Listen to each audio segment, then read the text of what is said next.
Yuk kita baca ayat ini. Ini Quran surat Al-Baqarah ayat 47. Ya Bani Israel, uzkuru nikmati allati an'amtu alaikum wa anni faddaltukum alal alamin. Hai Bani Israel. Siapa yang dihaikan?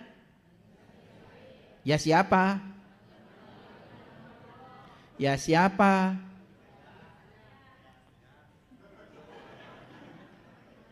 Ngejawab tuh kalian kepanjangan. Siapa Bani Israel? Orang yang berjalan menuju Allah. Ya siapa? Kalau kalian mau bilang aja saya gitu. Saya gitu. Mau berjalan menuju Allah? Ya itu Bani Israel. Sederhana kan? Selama ini kita memahami Bani Israel itu keliru.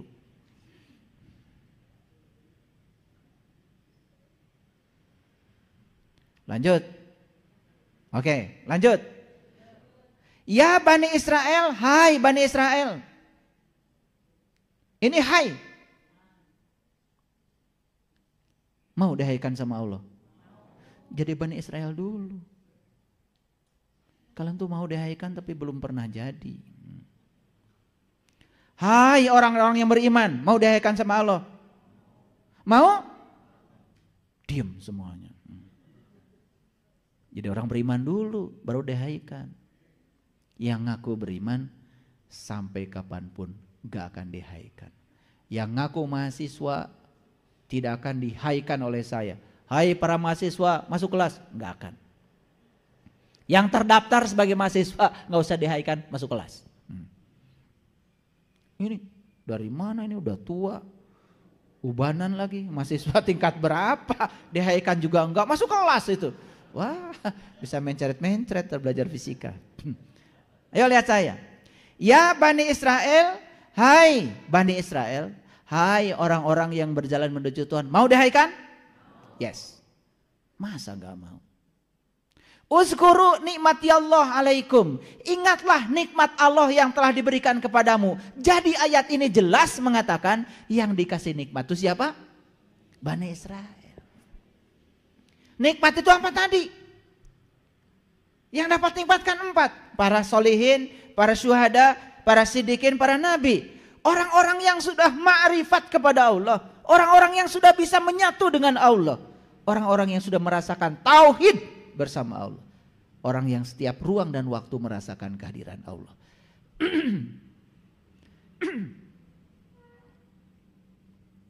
Wa anni faddaltukum alal alamin. Dan aku telah unggulkan kamu dari umat manapun.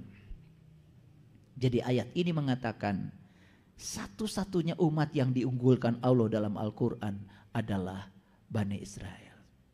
Awas, bukan bangsa yang di sana, bukan. Mau orang Cicadas, mau orang Ciparai, mau orang Tasik, mau orang Garut, orang Purwakarta, orang Subang, mau orang Amerika, siapapun yang mau berjalan menuju Allah pasti akan diunggulkan dari segala umat. Masuk akal? Masuk akal? Bagaimana enggak unggul bersama Allah? Allah maha segalanya. Dia maha kaya, dia maha pandai, dia maha sabar, dia maha luas, dia maha lembut, dia maha gagah. Dia maha tinggi. Wah, bersama dengan yang maha, bagaimana kita tidak unggul? Dan kenapa kita tidak unggul selama ini? Karena kita terpisah dari yang maha.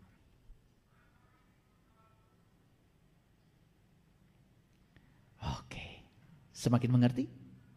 Wa anni faddaltukum, fadilah itu keutamaan. Jadi ternyata begitu seseorang itu mendapatkan nikmat dari Allah, bisa merasakan kehadiran Allah di setiap ruang dan waktu, bukan sekedar mengalami la ilaha illallah, bukan sekedar mengalami la ilaha illa anta, bukan sekedar mengalami la ilaha illa huwa, tapi la ilaha illa ana.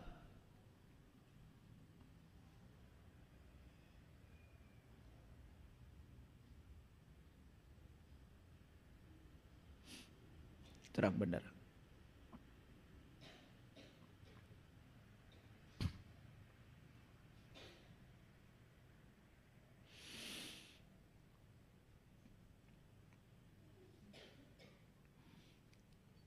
Dan itulah orang yang diberi keutamaan. Fadilah itu. Wa anni faddaltukum alal alamin. Dan aku unggulkan kamu. Aku utamakan kamu dari segala umat. Mau diutamakan oleh Allah? Mau? Jelas sekali. Jadi kesimpulannya, yang diberi nikmat itu adalah Bani Israel. Tadi yang diberi nikmat ada 4 golongan. Solihin, syuhada, siddiqin, para nabi. Berarti 4 golongan itu adalah Bani Israel. Makanya Quran surat Al-Isra cerita tentang perjalanan Bani Israel. Nah, luar biasa. Makin jelas? Makin jelas? Yuk. Mari kita buktikan. Saya tidak mungkin membuktikan satu persatu semua nabi dan rasul. Tapi kita ambil cuplikannya aja, salah satunya. Saya tunjukkan aja Nabi Ibrahim deh. Karena Nabi Muhammad juga kan sebetulnya ya keturunan dari Nabi Ismail. Nabi Ismail keturunan dari Nabi Ibrahim. Maka Nabi Ibrahim disebutnya juga Abul Anbiya, bapaknya para nabi. Jadi saya ambil contoh Nabi Ibrahim aja. Karena kalau saya kaji semua nabi, semua rasul 2 jam ini gak akan cukup waktunya. Yuk kita baca ayat ini. Ini Quran surat An-Nahl ayat 120. Inna Ibrahim kana umatan qanitan lillah hanifan walam yaku minal musyrikin. Sesungguhnya Ibrahim adalah teladan umat. Inna Ibrahim kana umatan. Sesungguhnya Ibrahim adalah teladan umat. Qanital lillahi, yang taat kepada Allah. Hanifan, penuh dengan kerendahan hati. Walam yaku minal musyrikin, dan bukanlah dia termasuk orang-orang yang mempersekutukan Allah. Lihat saya semuanya, sini, lihat saya semua, serap energi saya. Dosa manusia kata Quran cuma satu, yaitu syirik. Syirik itu menduakan Allah. Syirik itu akibat. Gara-gara apa menduakan Allah? Satu sebabnya, gara-gara tidak tahu Allah.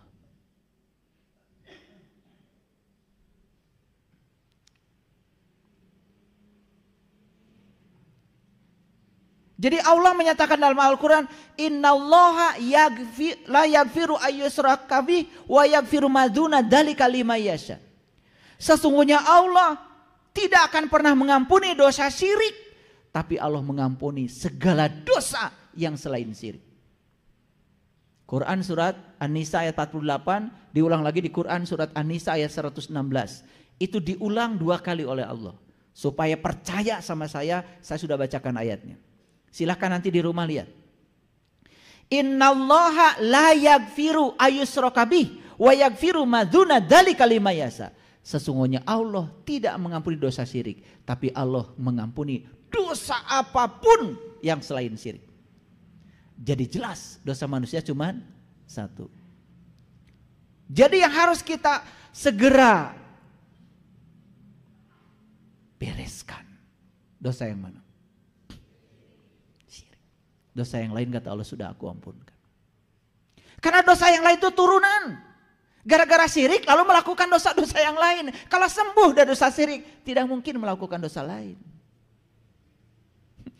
Dosa lain itu anaknya, cucunya, cicitnya. Jadi sebetulnya kalau orang melakukan dosa, sebenarnya gara-gara dia masih selingkuh kepada Allah. Bahasa lainnya syirik itu selingkuh lah, biar gampang. Mendua. Oke, yuk lihat saya. Ketika sholat, ingat ke dapur, pernah? Ingat ke pasar? Baru 2 tuh yang diingat. Ingat cicilan? 3? Ini bukan syirik lagi. Ini men-3, bukan men-2. Meng-4, meng-5, meng-6, meng-7. Jadi kenapa kita tidak bisa ingat sama Allah ketika sholat, malah yang ingat yang lain-lain? Kan gara-gara kita tidak tahu. Maka Nabi Muhammad tidak sholat dulu, Isra Mi'raj dulu.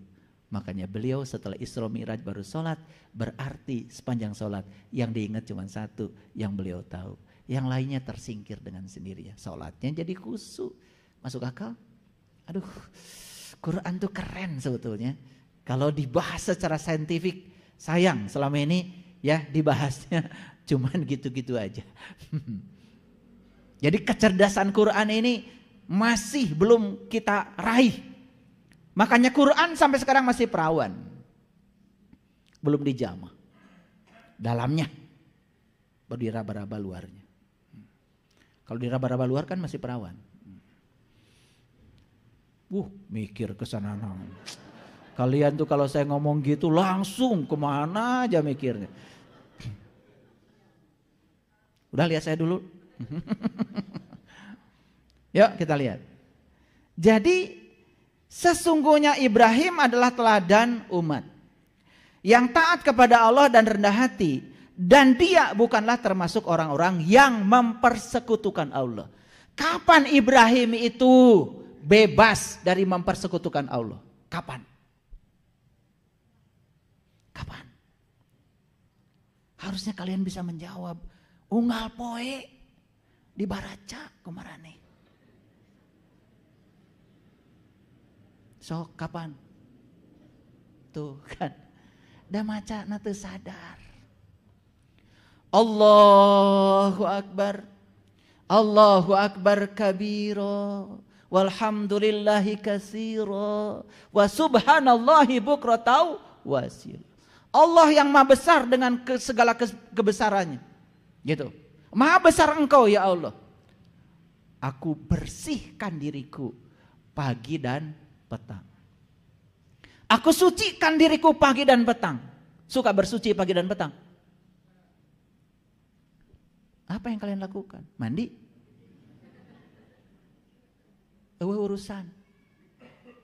Badan kita mau dimandikan 1000 kali sehari juga, tetap air kencingnya di dalam.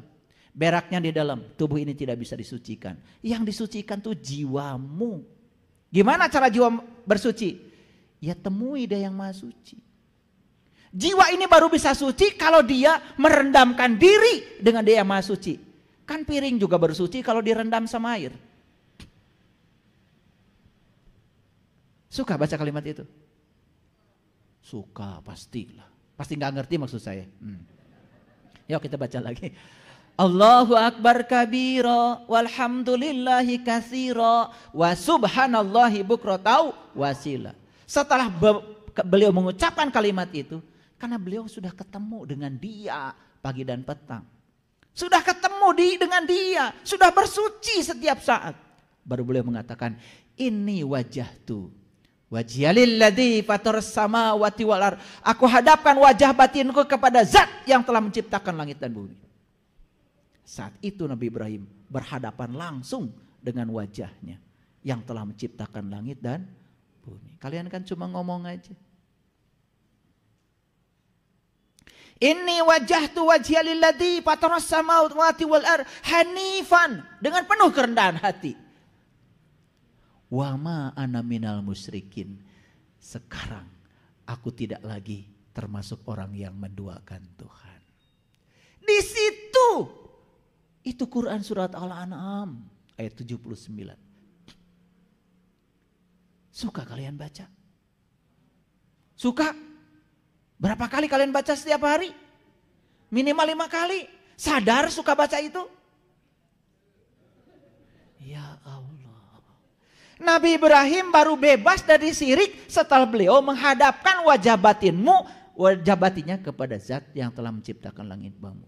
Sekarang pertanyaan saya bagi kalian semua. Kalian kapan mau membebaskan dosa syiriknya? Sepanjang tidak bisa menghadapkan wajah batinnya kepada Zat yang telah menciptakan langit dan bumi. Terus sholat itu jadi Allahu Akbar. Eta panitik kertes sholat mah hese neanganan. Begitu Allahu Akbar. Oh, panitik teh geuningan diinyeum ku budak. Geus dibalikeun tadi teh. ngan pohoneuneun. Nah ari keur salat diraba teh, eueuh ieu geuning panitik teh. Dinu mah kena nyangsang. Da geus kapanggih panitikna langsung assalamualaikum, assalamualaikum. Nuhun Gusti, kapenak panitik teh. Eta salat ngaku-ngaku nyembah Allah nu kitu. Ayo tertawa. Siapa yang kalian tertawakan? Good. Makan atau ngerasa benar. Ada salat gitu kayak patut mah. Betul? Salat. Barudak cari cing, marek salat. Sok ebat. Da ebat teh tanya nyaho atuh sanrek disembahna. Lamun geus nyaho moal ebat, teu kudu nitah budak cicing. Rek ribut kumaha ge Allahu Akbar. Dek. Cicing we di dinya. Disebutna ge netepan. Karti. Makanya ari ngomong teh. Cing atuh cing saladar. Keula barudak marek netepan heula. Nah ari Allahu Akbar teh kamana-mana. Natapan jiga naon gitu. Natapan mah natap we cicing di dinya. Kartos henteu? Sok sareuri we ayeuna mah. Sengsarikeun diri maneh teh. Sengsarikeun diri anu bodoh teh. Ngan ngilu-ngilu we terus ka batur da batur kitu ngilu. Ngomongkeun batur nu teu salat. Da maneh ge acan. Ngerasa unggul. Kartos? Dipenyer beaskeun. Sugan kalah artieun. Apa yang mau dibantah dari sini? Silahkan. Ada yang mau dibantah? Ini Quran. Makanya di Quran dikatakan, ya, salatlah di makom Ibrahim. Makomu Ibrahim mamu salat. Mun rek salat maraneh di makom Ibrahim, di level Ibrahim. Makom teh lain, makam, lain kuburan. Makom tuh level. Di tingkatan Ibrahim. Baru salatnya bener. Kalau di tingkatan itu, merinding. Nangis. Yang sudah ikut pelatihan qolat khusus dengan saya. 1 rakaat 2 rakaat aja sudah banjir air mata. Betul? Gak tertahan. Terasa hadirnya Allah dalam diri. Terasa manunggalnya dengan Allah. Terasa kalau dia tidak pernah meninggalkan kita.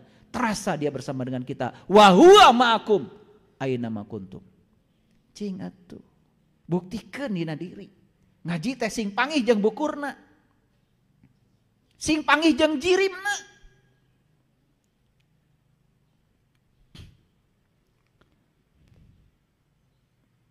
Inna Ibrahim kana umatan qanitan lillahi hanifa walam yakun minal musyrikin.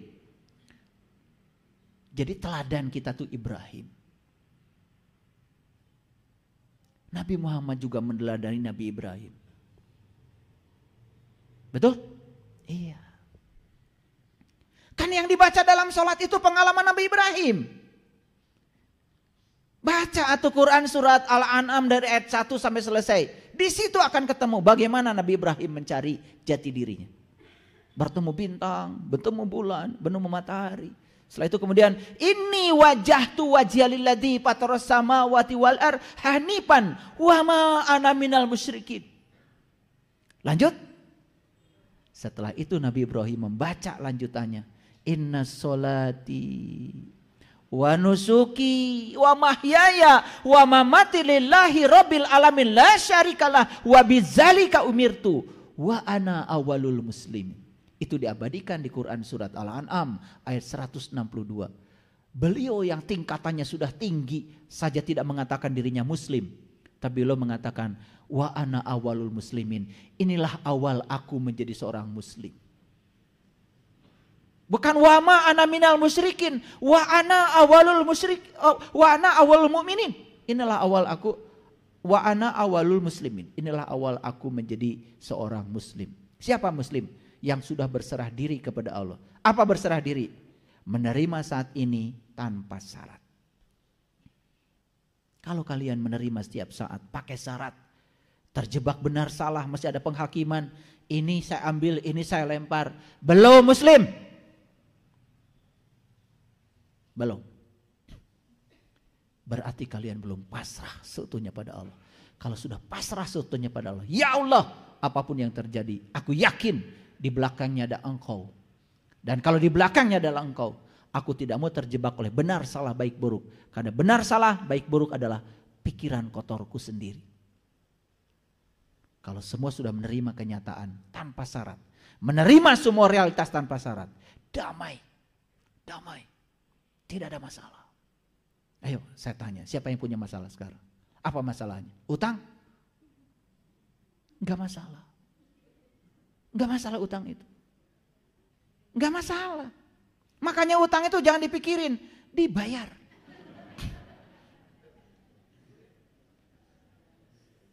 Betul enggak? Dipikirin enggak lunas. Dibayar. Nah dipikirin jadi masalah. Kalau dibayar enggak. Masalah itu karena apa? Kita punya duit pun nggak mau bayar, jadi tambah masalah, betul nggak? Iya. Padahal diadakan duit oleh Allah, cuma satu tujuannya, keur bayar hutang, bayarkeun. Hari engke mah beda deui cek Allah teh, aya deui rezekina, gitu.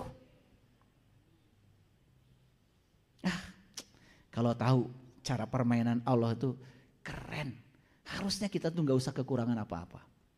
Apalagi duit, ya Allah, hidup penuh dengan kesusahan, mau ngaji ke sini aja nggak punya ongkos, ada yang salah hidup kita. Di sini pikiran kita, karena kita sering mengatakan saya tidak bisa, kita sering mengatakan itu tidak mungkin, sering menunda, nanti saja. Akibatnya itu yang kita alami hari ini. Lanjut, An-Nahl 121. Syakiron li'an umihi, ya, ajtabahu wahadahu ila syiratim mustaqim. Yang mensyukuri nikmat Allah yang telah memilihnya dan menunjukinya ke jalan yang lurus. Jadi jelas ayat ini mengatakan bahwa Ibrahim adalah teladan kita. Dia adalah orang yang sudah berserah diri sepenuhnya pada Allah. Dan dia sudah terbebas dari dosa syirik. Tidak menduakan lagi Allah. Karena sudah tahu kepada Allah. Apa yang terjadi? Maka dia mensyukuri nikmat Allah. Jelas dari ayat ini bahwa nikmat Allah itu adalah saat beliau bisa bermanunggal dengan Allah. Dan disyukuri nikmat itu. Gak ada kaitan dengan tanah lega. Tidak ada kaitannya dengan rumah bagus. Gak ada kaitan dengan jabatan tinggi. Gak ada. Karena yang dapat nikmat cuma 4. Para nabi, para siddiqin, para syuhada, para sholihin. Jelas, gak ada kaitannya dengan urusan itu. Clear? Oke. Dan ayat ini menekankan Allah telah memilihnya. Yuk, perhatikan saya. Siapa yang memilih Allah? Siapa yang telah memilih Allah? Oh, siapa yang telah memilih Ibrahim? Allah. Tahu kenapa Allah memilihnya? Tahu kenapa Allah memilihnya? Tahu? Allah itu tidak sewenang-wenang. Allah memilih Ibrahim karena dia mau dipilih. Makanya dengarkan kata-kata saya. Dengarkan kata-kata saya. Yahdillahu linurihi mayyasa. Allah akan menunjukkan kepada cahayanya siapa saya yang dikehendaki. Siapa yang akan dikehendaki oleh Allah? Yang punya kehendak. Yang punya kehendak. Nu teu boga kahayang mah. Mau lipi kahayang ku Allah. Jadi Allah memilih Ibrahim itu bukan karena Allah memilih Ibrahim tidak memilih kita. Tidak. Allah juga bisa memilih kita kalau kita mau dipilih. Hebat gak itu? Hebat gak? Inilah keadilan Allah. Allah menyediakan ruang yang sama buat semua orang. Karena kita juga hambanya Allah. Emangnya kita siapanya Allah? Betul?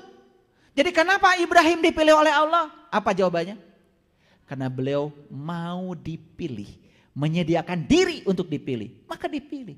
Jadi siapapun manusia di semesta ini. Kalau menyediakan diri menjadi manusia pilihan di hadapan Allah. Pasti dipilih. Gak mungkin tidak dipilih. Masuk pengertian saya? Awas. Karena selama ini pengertian kita. Oh Allah memilih Ibrahim. Allah tidak memilih saya. Begitu kan? Jadi kita merasa rendah hati. Rendah diri. Da abdi mah. Moal kapilih, nya atau moal kapilih, datangi lu pemilihan. Betul nggak? Itu yang dipilih oleh rakyat, kan yang ikut pemilihan, nu tengiluan mah, itu dipilih. Kartos, sok ikut pemilihan, tapi bukan pemilu yang itu, ikut pemilihan. Abdi hayang kapilih ku Allah, sok ikut pemilihan, daftar, biar dipilih sama Allah. Siapkan diri kita untuk menuju Indonesia pilihan. Pasti terpilih. Adil gak Allah? Adil gak Allah? Tuh. Makanya ngaji itu harus yang masuk akal. Quran itu scientific, logik Quran itu. Lanjut. Dan dia telah menunjukinya ke jalan yang lurus. Jadi Ibrahim itu telah ditunjukkan Allah ke jalan yang lurus. Kenapa? Karena dia menyediakan diri untuk ditunjuki oleh Allah. Kalau gitu Ibrahim dapat nikmat? Dapat. Kalau gitu Ibrahim Bani Israel? Kalau gitu Ibrahim masuk yang mana? Para nabi? Siddiqin? Syuhada? Sholihin? Nah baru ini masuk semuanya. Gak kayak kalian tadi, masuk semuanya. Gimana? Baru keren. Clear ya? Oke. Gimana? Penjelasan saya bisa dimengerti? Ini kecepatan saya ngaji ini 5 km per jam. Lambat sekali. Saya ulang-ulang supaya ngerti. Sampai nanti dapat muaranya. Dapat hasilnya. Oh ternyata selama ini saya salah kaprah mengartikan nikmat. Ternyata yang disebut nikmat selama ini hanyalah enak. Yang datangnya sesaat dan hilang lagi. Saya tidak mau yang itu. Saya ingin nikmat yang abadi. Bersama dengan Allah saat saya hidup. Dan bersama dengan Allah saat saya sudah pulang kepadanya. Baru keren. Baru nikmat itu abadi. Para hadirin, untuk sampai kepada Allah, tidak usah menunggu kematian yang itu. Kata Nabi, mut anta qabla mut. Bahkan di saat kita masih hidup pun kita bisa kembali kepada Dia. Memenuhi ayat innalillahi wa inna ilaihi. Pulang kepada Allah itu bisa saat ini juga. Di sini, saat ini, sekarang. Tergantung kita mau apa tidak. Makanya di Quran dikatakan siapa yang sudah pulang hari ini akan pulang kepada Allah pada saatnya. Tidak akan kemana-mana. Wa man kana fi hadhihi a'ma wa huwa fil akhirati a'ma wa adallu sabila. Tidak akan tersesat jalannya. Karena sudah tahu jalan. Kan tadi udah tahu ya. Sesuatu akibat apa? Tidak tahu. Supaya sembuh harus tahu. Clear. Gak usah belajar.